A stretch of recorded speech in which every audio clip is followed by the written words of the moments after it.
often contact me regarding legal contract templates for a variety of commonly used documents like separation, confidentiality, and non-solicitation agreements.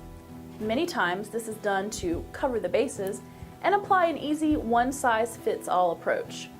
But there are two specific documents where just using a boilerplate contract without more specific language can be especially troubling. One, non-competition, and two, independent contractor agreements. Let's start with non-competition agreements.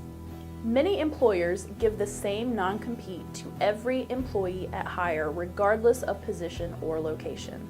Unfortunately for those of you who pride yourself on this particular efficiency, your agreement may not be worth the paper upon which it's printed. Because of their restrictions on employment, North Carolina courts loathe non-competes, so these documents receive extra scrutiny when challenged in court. In other words, generic just won't cut it. To help ensure a successful non-compete scenario, follow these two rules. 1. Be selective. Resist the temptation to give all your employees non-competes.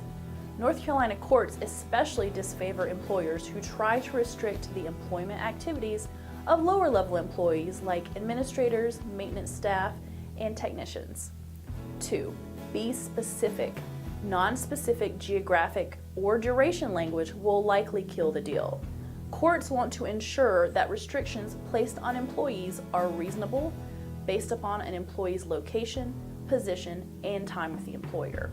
Without specific and narrowly tailored language, the court may strike the document's whole competition provision or insert its own interpretation. Now let's move to independent contractor agreements. Both courts and the NC and U.S. Departments of Labor make determinations regarding worker misclassifications, not on the words contained in the contract, but on a worker's specific facts and circumstances vis-a-vis an employer. Basically, your independent contractor relationship can't just look good on paper, it needs to follow through in real life. Here are two rules for successful independent contractor agreements. 1. Personalize. It is doubly important that independent contractor documents are written to encompass the ins and outs of each independent contractor relationship and detail both the discretion and economic freedom the worker has, as well as the employer's lack of control or daily oversight. 2. Memorialize. The proper memorialization of these situationally employer-friendly facts enables the document to back up an employer's position and combat claims of misclassification. Being able to point to good practices on paper may help bolster claims of good practices in person. If you follow these rules, you will enable Boilerplate to work for and not against you. If you have contract questions, please reach out to me via the information on the screen.